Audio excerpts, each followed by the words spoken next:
And they don't give a shit. I mean, you can see just by the way that Hamas has governed, if you can call it that, Gaza for, what is that? That's new math for me. But since 2006, really. They kicked out Fatah. They kicked out the Palestinian Authority in 2007.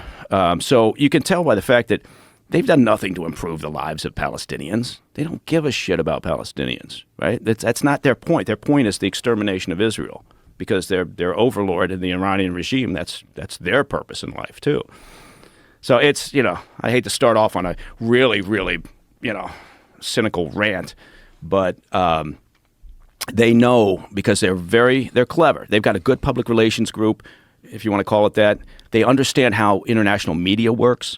They know that it won't take much time for condemnation of Israel, because you end up with dead Palestinian civilians. I guess it's hard to tell where I stand on this issue. It's so strange that some people, particularly like these really crazy leftists, have gone.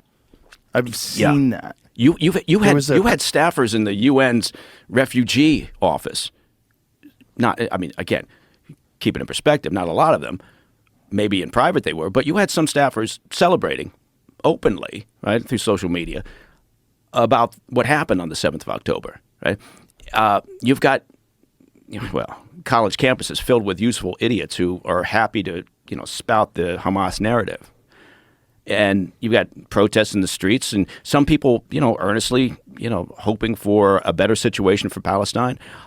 Other folks couldn't find, Gaza on a map. If you took a map and shoved it up their ass, it wouldn't work, right? They don't care. It's the latest thing. So I don't want to put all the protesters in one camp, because, some are legitimately working to better the lives of Palestinians. And yes, you can feel awful about what happens with the civilians. But I'm not sure what people expect Israel to do after what happened on the 7th of October, and after Hamas continued to say, well, we're just going to keep doing this. Right? It wasn't like they said, well, there you go, that was a one-off. No, they said, we're going to keep doing this, because that's their purpose in life, is the destruction of Israel. I mean, believe people sometimes when they say things, and that's what they mean. It sucks.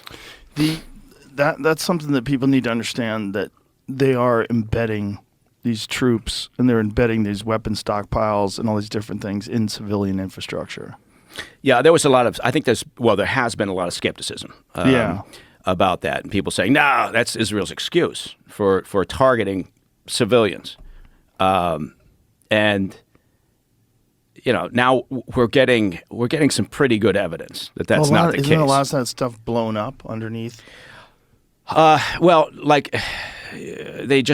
were just releasing evidence of what they found when they went into the Rantisi Children's Hospital in Gaza. And again, weapon stockpiles, disturbingly makeshift rooms or holding cells. So it appears as if they could have been holding some of the hostages there, moved them before the IDF got in.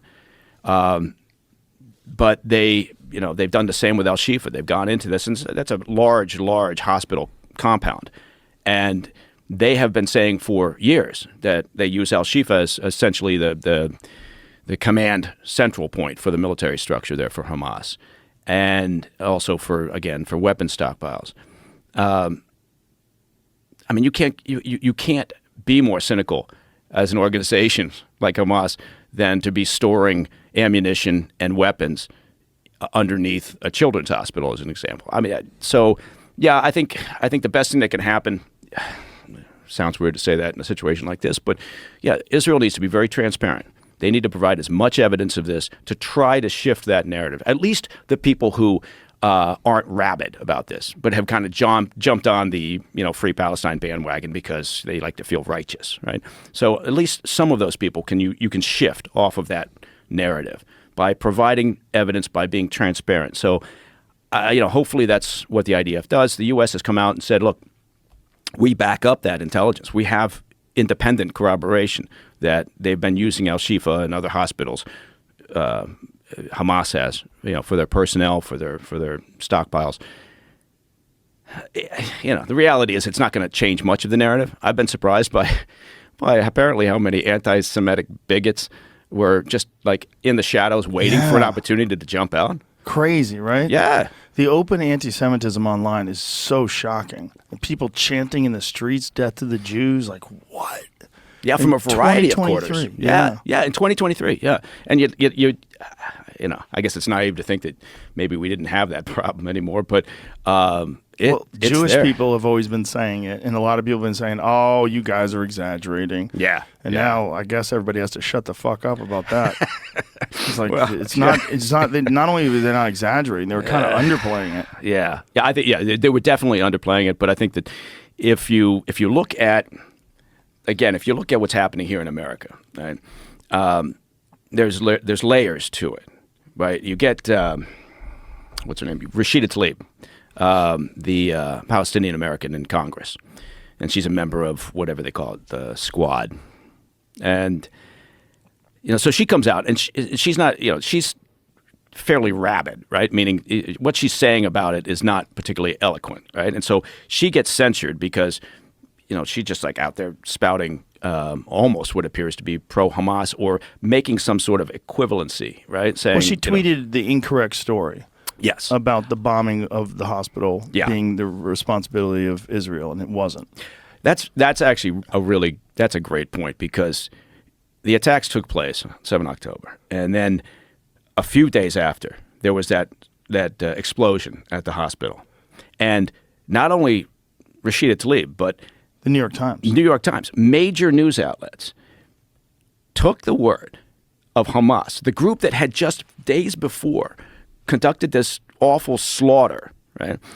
They took their word and said, "Oh yeah, it was an Israeli airstrike targeting a hospital." Yeah, and they went with it. Yeah, and you think, what the fuck is wrong with you? Not only that, it hit the parking lot. It didn't even hit the hospital. Yeah, and there wasn't 500 people dead. No, there was no journalistic curiosity. There was no thought that said, well, maybe before we run with the word of a terrorist organization that just proved how medieval they are, maybe we should do our own independent checking. But I mean, I get it. In today's world, everybody wants to beat the clock and be the first with a story. But how do you do that when you're in the New York Times? Barely. How do you do it's that not when difficult. You're a congresswoman? Yeah. So but she comes out, and I guess the point is she's one layer of this, right? Of this sort of anti-Semitism, and she's trying to couch it in, I'm not an anti-Semite. I'm drawing some sort of moral equivalency between Hamas and Israel.